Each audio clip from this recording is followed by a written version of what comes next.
Hey everyone, it's Jane here. Thanks for tuning into this podcast episode. The other day, I received a message from a young listener. She wrote that she'd been following me since 2020 and really loved my journey. She felt we had a lot in common: hobbies, background, family foundation, everything. This student, who's currently studying at Foreign Trade University, messaged me and asked, how could I, with such a humble background, and she, with a similar one, be so confident? How could I openly tell people that my family wasn't well off, that we were poor compared to my university friends? How could I talk so freely about coming from a remote, backward village? Honestly, this question made me think quite a bit. In the end, I decided to tell her I'd make a podcast episode about it, and once it was done, I'd send her the link. It's not true to say I've never felt self-conscious about my humble beginnings or that I've always been proud of coming from a small village. I definitely went through a phase similar to hers. That was around high school when I moved from a tiny town to the city for studies. Everyone around me seemed crazy rich. If you've ever seen the K-drama, The Heirs, with Lee Min-ho and Park Shin-hye, you'll understand my situation back then. It was like Cha Eun-sang, the poor female lead in a school full of wealthy students. But Cha Eun-sang was beautiful. I wasn't like that in high school. To say I was ugly would be vain because I think I'm pretty, yes, I do, but not pretty enough to truly stand out in a crowd. When I was younger, before I'd truly explored the world, I always needed something to anchor my confidence, maybe family circumstances, appearance, talent, intelligence, or academic results. Back then, everything about me was just average. I went to a specialized high school where everyone was smart. I wasn't top-ranked in the entrance exam, my looks were average, and my family background was, well, probably in the bottom tier. Everything was utterly unremarkable, and everyone around me was so talented, which made me incredibly self-conscious. Whenever someone asked about my background, I didn't want to lie, but I didn't really want to answer either. So, when I read this young listener's questions, I really empathized with her. It wasn't until a few years ago that I stopped feeling ashamed of what I had and what had shaped me. I think when we step out into the world more, when we have the chance to understand ourselves, to truly delve deep within and discover what we have and what we don't, what our strengths are, that's when we can affirm our self-worth. This validation doesn't need to come from someone else telling you, hey, you're 10/10 smart, 110 beautiful, a billion 10 interesting. It doesn't need to be like that. This recognition comes from within. I know my own values, and I acknowledge them. These are the pillars of my life, making me feel stable and confident that I don't need anything external to make me shine brighter. Regarding her question about how to be more confident with your circumstances, I can only tell her to accept that you feel self-conscious about your situation. There's no need to feel guilty about thinking that way. Don't think, there are so many people out there who have it worse, why do I feel this way? Because that only makes you feel ungrateful. Suddenly, instead of just having one thing to deal with, how do I stop being self-conscious about my background? You're dealing with two, how do I stop being self-conscious? And how do I stop feeling ashamed or guilty about being self-conscious? Don't add more problems to your life. Right now, if you accept that you feel very self-conscious about what you have, then how do you deal with it? Family background is something you can never change, right? So, let's focus on yourself instead. If you want to achieve something, make a concrete plan and truly commit to it. Be more serious about your life. I can tell her that when you set a few goals and achieve them, those goals will gradually help you discover what you truly want, lead you to the lifestyle you desire, and help you tap into your self-worth during the process. You'll realize that who you are is worth more than anything determined at birth. This young listener also reminded me of when I first started university. Everyone around me was great at English, but I knew nothing because I was a STEM student. And the more panicked you are as a STEM student, the less you know where to begin learning. So, I kept procrastinating. That feeling of procrastinating and not studying also made me feel guilty. So, I had to find an excuse for my procrastination. I became intensely jealous of others. I told myself, well, they learned English from childhood. Their families are rich, they had money to go to those expensive language centers, they had guidance from a young age. I didn't have any of that, so it's natural I'm bad at English. Once I found those false reasons, I couldn't bring myself to study anymore. I just stagnated, thinking I'd study later when graduation was closer. But I kept putting it off, putting it off, putting it off, until I absolutely couldn't procrastinate any longer. That's when I truly started to learn. Honestly, once I wanted to learn, I found every way possible. Like going on YouTube, there are so many people guiding you on where to start. Back when I started getting serious about learning English, ChatGPT wasn't around, but now people have it. You can ask simple questions like, "I'm a complete beginner, build me a plan, a roadmap to regain my English foundation." Or if you're studying for TOEIC or IELTS, there are countless websites where you can practice. The point is, if we want to, we'll find a way and figure out how to learn. If we don't want to, we'll find excuses, just like I did back then. I think that constantly dwelling on what you lack and failing to look closely at what you have, just complaining about it, won't change anything. It will only make you miss opportunities. Remember how I told you at the start of university that my friends were good at English because they had a good background, they were invested in from a young age? Okay, that's true. But even if it's true, did it make me better at English?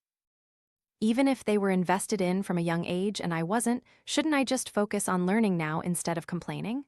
Right. But I just kept complaining and complaining until I saw a friend of mine, also a STEM student, equally bad at English, whose family wasn't well off at all.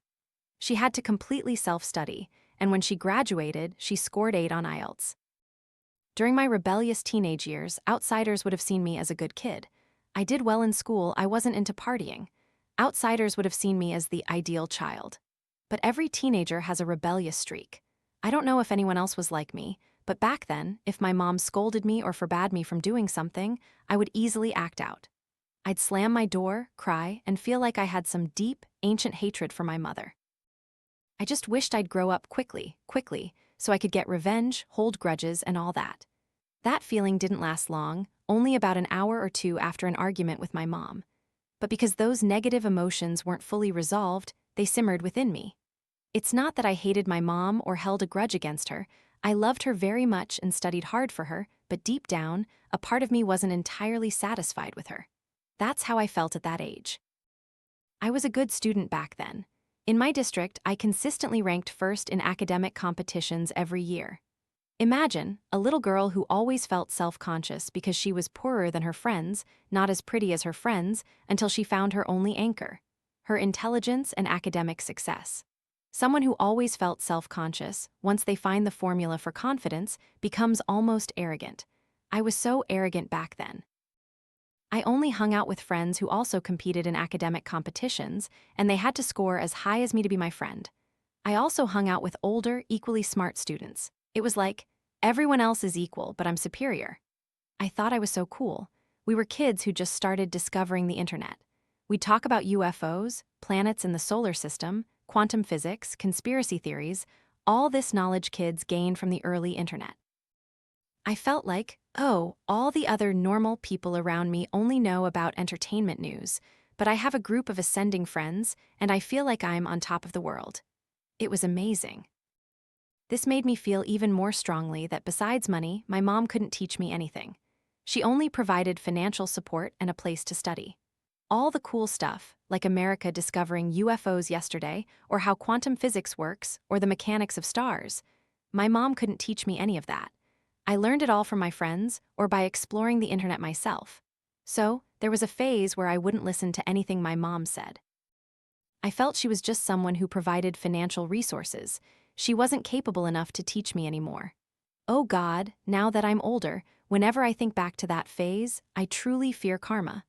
My karma would be having a daughter as stubborn as I was back then. Oh, I truly fear that. I'm really scared I'll get that karma, guys. Fortunately, that phase didn't last long, because after that I got into a specialized high school. It was like a frog in a well finally jumping into a vast lake. It realized, oh, I really am just a frog. Around it, there were countless fish swimming in deep and shallow waters. That's when I realized how small I was and that I wasn't special at all. My relationship with my mother also reconnected, partly because I moved away from home and understood the meaning of family, and I loved my mother more. It was strange. Suddenly, I just understood things. I remember calling her one day to apologize. My mom said she couldn't understand why, on a perfectly normal day, her daughter was calling to apologize. She was so shocked. I told her, "Mom, I'm sorry because I used to think you couldn't teach me anything beyond providing money for my education. All the interesting things I learned and grasped by myself. But now I know that thought was very wrong. I know that if I want to learn from others, it's precisely because you taught me the importance of always being open to new knowledge, of always seeking valuable wisdom to pursue. As I grow older, Mom, you might not teach me many things that are directly applicable, but you always guided me from a young age, building a strong mindset for me to evaluate what's good or bad for me, what I should try and what I shouldn't. All of that came from family. Family needs to shape us from a very young age. The things I learned and achieved as an adult are just the fruit of the seeds that my family, my parents, nurtured in me since childhood. I remember watching my grandfather care for bonsai trees. If you want to shape them, you have to do it when they're small, mold them when they're young, so they follow the patterns you desire. Once they're grown, you can't shape them anymore.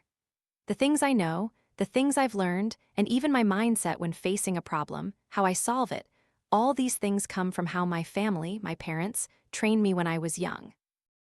Many things take time to answer, and I feel very lucky to have my mom, which is why I have a balanced mindset. I haven't gone astray anywhere. I think everyone is aware of how a child's starting point, financially and in terms of life opportunities, can affect them. But I feel people talk less about how family impacts a child's psychology. There was a period when I experienced mental health issues, which led me to self-study neuroscience and psychology online. A common therapeutic approach for someone struggling with a problem is for the therapist to trace back to that person's family of origin to see how their upbringing and nurturing influenced them. Sometimes, this process is so complex that they even have to investigate the family of origin of the mother and father. It impacts through many generations. Pain is something that can be passed down through generations until someone in the family is willing to feel it, willing to address the problem. This pain can manifest as excessive anxiety, bipolar disorder, or hypersensitivity. There's a great saying, "You cannot heal what you refuse to acknowledge." The intergenerational pain only ends when someone is ready to accept and thoroughly resolve those issues, preventing them from being passed down to the next generation.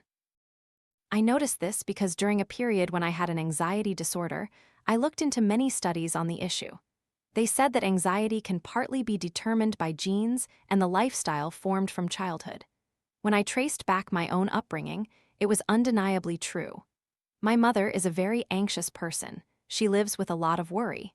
Even tiny problems were enough to make it difficult for her to calm down. She would panic a lot until the event passed, and then looking back, the outcome was never as bad as she feared. People gain more experience the longer they live. My mom knew her anxiety and preparations were always excessive, so she dealt with it by meditating. Generally, those things could make her less anxious. But when my mom addressed the issue, it was her issue she was solving. By the time she accepted and acknowledged that she was overly anxious, I was already grown, and those patterns had already seeped into me. 2 or 3 years ago, when I went through a crisis, all those genetic factors, inherited traits, and biochemical elements in my body, combined with an upbringing that constantly put me in a state of excessive anxiety, came together and caused my anxiety disorder.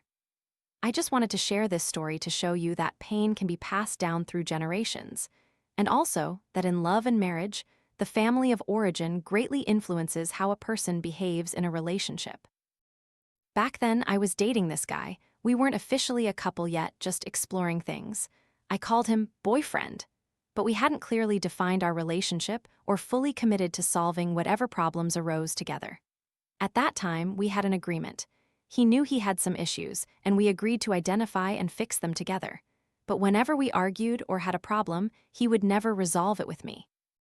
He would always go silent and try to ignore everything, even when we were both calm and stable emotionally, perfectly comfortable talking about and resolving the issue.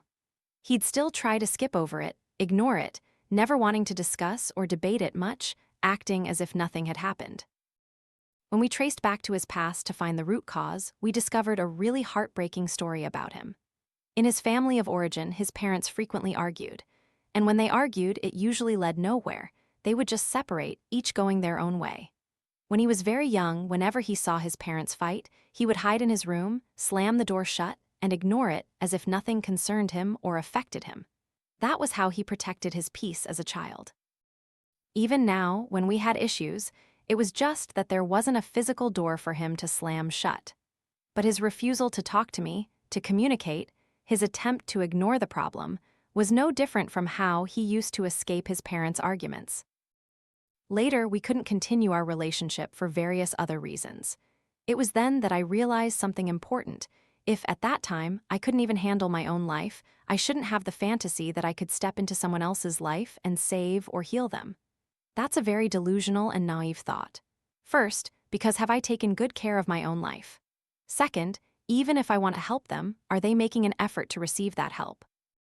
Are they willing to practice and change, to seek information and truly try? Or am I just offering solutions while they don't truly cooperate? So at that point, I realized that the thought of entering a relationship, seeing someone with problems but still going in with the idea, I can fix this person, is incredibly deluded and immature. That's a realization I had, and from then on, I dated very rationally. Whenever I got to know someone and saw points of incompatibility, I knew the relationship should end there. There was no need to continue or try to force them to change to fit me. Of course, I know those people are truly pitiable. They weren't born with the choice of how they would be raised. By the time they can take control of their own lives, 18 years have already shaped them. They've been molded to follow that path and become that person. From my own perspective, I don't have the responsibility to carry those burdens, do I? So, yes, it might sound selfish, but if you feel you can't bear any more weight in your life, it's best not to start something that could lead to more suffering in the first place. The ancients used to say, choose a wife by her lineage, choose a husband by his family. If you want to marry someone, you should look at their parents. Are they decent people? Not unfaithful, alcoholic, gamblers, or abusive to their spouse. If it's a well-behaved, respectable family, then you should marry into it. In reality, our grandparents spoke from observed experience. But now, when I read about psychoanalysis and psychology, I see that these things are true. Like a while ago, I read a Reddit post. I can't find it now, but I still remember the gist. It analyzed why a man whose father cheated, and who deeply hated that behavior, still ended up cheating himself somehow. To explain it simply for everyone, the post analyzed that people tend to repeat their parents' behavioral patterns.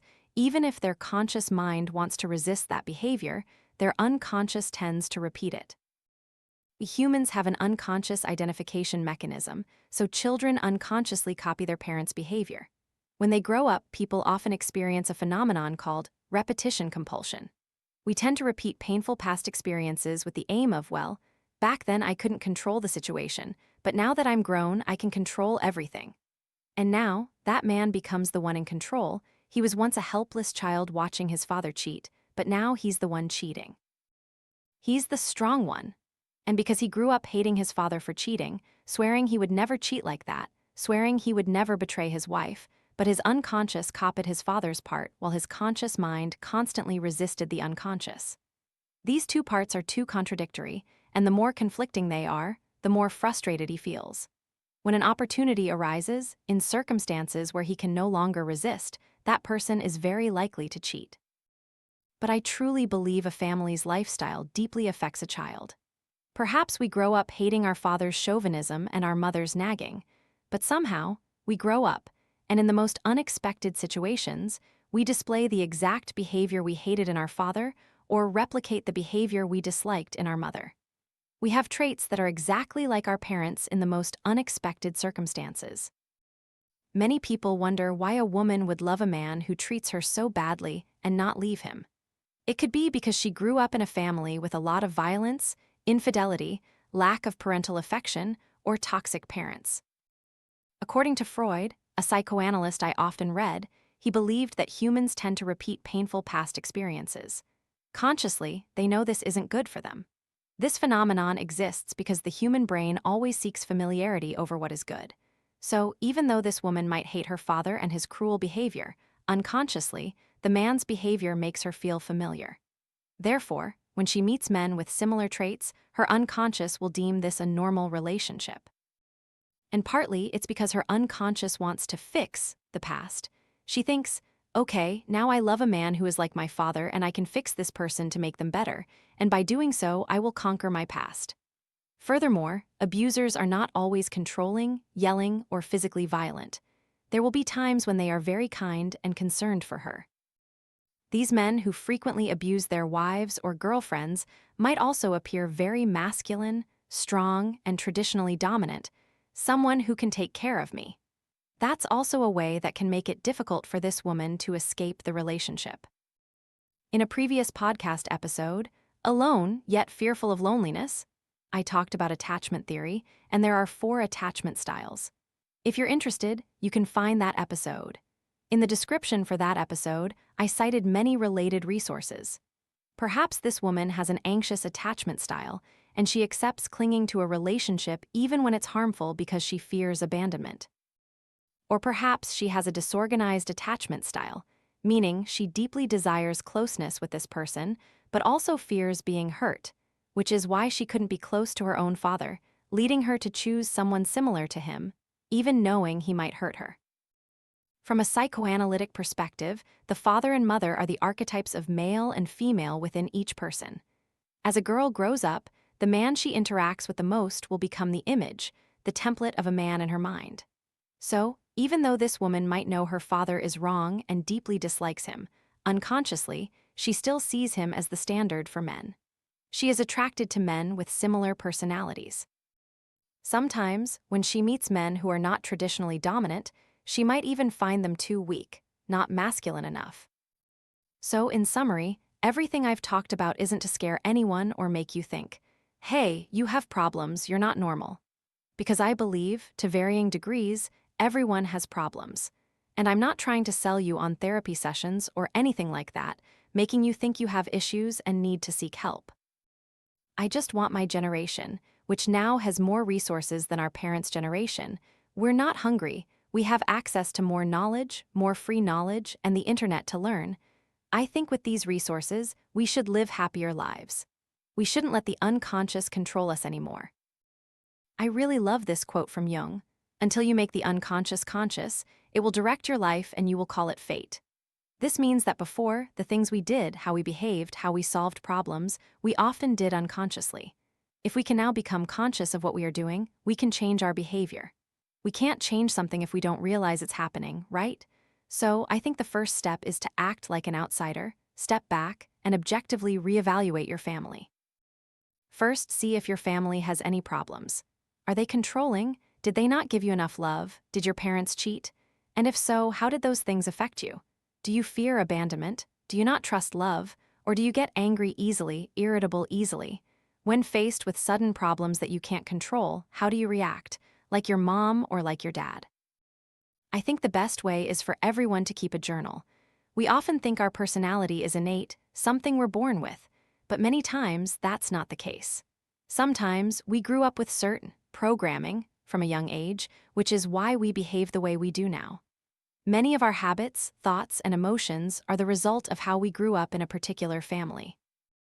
So, whenever you do something, ask yourself, am I doing this because it's familiar to me or because I genuinely want to do it, truly enjoy doing it? And if you find yourself comfortable with negative things, you should ask, why? Why am I comfortable with this, even though I know it's not good? You should delve deep into the issue like that. Or ask an even more advanced question. This is a high-level question. If I hadn't been born into a family like that, if I hadn't had a childhood like that, would I think differently about everything? Would I behave differently?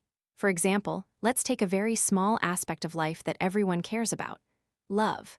Many people have a distorted view of love but don't realize it. This could be because they grew up in an environment with unhealthy love, so they lack a healthy role model. What needs to be done now is to read more, watch more reliable materials to understand what healthy love looks like. Healthy love doesn't control, doesn't abuse, doesn't manipulate, doesn't blame. Then, learn how to communicate with others without causing harm, how to set boundaries so you don't get hurt. For example, whenever you're about to react to something, slow down just a little. Then ask yourself, am I acting like my parents? Am I reacting like my parents? Can I do this differently? And if so, how? Then try doing it that different way. It might feel unfamiliar and awkward at first, but every process of change is like that. Every change requires a lot of effort. As for reaching the above-average, advanced stages, where you explore things that hurt you, control your emotions, and so on, I think after you've done all the steps I've just described, you'll naturally know how to advance. And I highly recommend that everyone read about psychoanalysis. You don't necessarily have to take a course or read a book. Information is so easy to find now. You can even go to ChatGPT. Talk to ChatGPT about psychoanalysis, explain your thoughts, and ask ChatGPT to analyze things. Sometimes it might analyze incorrectly. But accuracy isn't the main thing. What's important is that it will give you keywords, and from those keywords you can Google them, watch related YouTube videos to gain more understanding. The other day I had a conversation with a friend. In my eyes, she was someone born on third base with a happy family. She's a student in Canada, studying a major I really love but couldn't pursue because it offers very few scholarships. She's very beautiful, and she has a wonderful boyfriend. Everything about her seemed perfect. During our conversation, I told her, "Hey, I'm really jealous of you. How did you get born with everything so perfect?" And she told me, in my and Ben's eyes. Ben is her boyfriend who has a similar background to her. "We really admire you because you have such an interesting life journey. We were born into families where we already had everything. Since our parents were born, our grandparents' families were already well off. Basically, according to my friend, some people really understand the game of life and they know how to win. They know how to train their children, how to win this game, this system. My parents' generation was trained that way from birth, and my generation is the same. I grew up with my parents setting up and installing a training system, an education system, to follow that path and win this game of life. And I also date people with similar backgrounds." She said, "If you say I'm dissatisfied, it's not entirely true, because I don't really have the ability to restart life from scratch. But to say I'm 100% satisfied isn't true either. Sometimes I don't know what my identity is, because everything I'm doing very well, but I don't know if it's truly what I want. I haven't had the chance to find myself. I have the opportunity to explore the world, but even that perspective of exploration was arranged and cultivated by my parents from a young age." She continued, "So sometimes looking at people like you, people who might not know the rules of life but still climb the rungs of this system step by step, and truly enjoy the process with failures, successes, and efforts, I find that truly interesting. The point is, and I haven't hidden this from anyone, I don't truly know either. But no matter where you start, whether you start at the starting line or the finish line, there will always be something to make you struggle, fight, and put in effort. And I believe all efforts are valuable. All progress is worth recognizing. Maybe today, at the end of the day, you'll lie down on your bed and think, nothing special happened today. It was just another ordinary day. But I don't see it that way. I see every day we experience as a day we are trying because there are a million reasons for us to stop. For example, if we're doing something, there will be a million reasons to stop if we want to. There truly will be a million reasons to stop. But if you keep going, you are truly amazing. Truly amazing. You're trying to build something better, even though many things are pulling you back, trying to make you stop. But you keep going.